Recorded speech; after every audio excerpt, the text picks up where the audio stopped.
Vous ici ne peut vouloir dire que deux choses, le hasard ou la chance. Voyons le message qui est pour vous aujourd'hui. Nous allons tirer 3 cartes et ensuite on verra bien. Je veux pas tomber. Ok, let's go. Première carte tombée étant la famille, deuxième carte tombée étant le calme, avec l'amour puisqu'ils sont tombés en duo. Ok.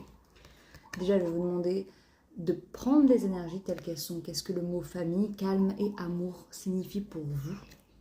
La question d'introspection qui me vient en premier lieu, c'est quand était la dernière fois que vous vous êtes senti calme, entouré de votre famille, ou en pensant à votre famille peut-être que vous ne voyez plus, ou alors la famille à venir.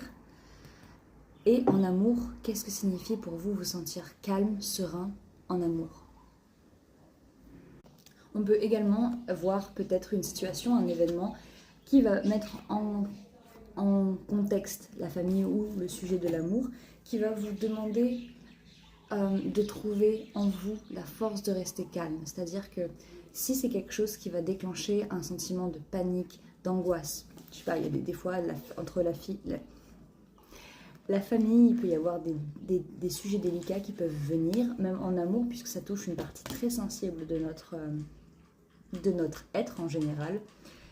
Cette chose qui va déclencher quelque chose d'autre, ça peut être de la colère, ça peut être de l'angoisse, ça peut être vraiment beaucoup de choses, mais cet événement est une invitation en soi à trouver votre ancrage, à rester calme.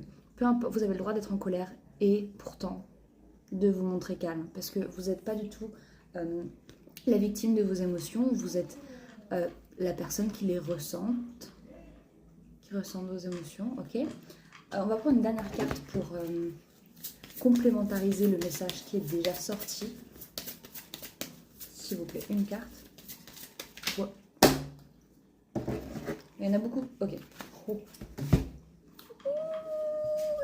Nous avons la carte de la communication. Donc, je pense qu'effectivement, le cadre de quelque chose qui va venir trigger, venir déranger, est là pour vous apporter la possibilité de communiquer calmement avec votre famille, avec votre amour.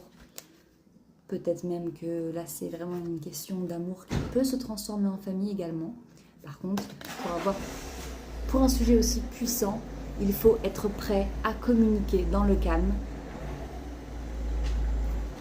même quand il y a du bruit autour. Vous êtes le centre.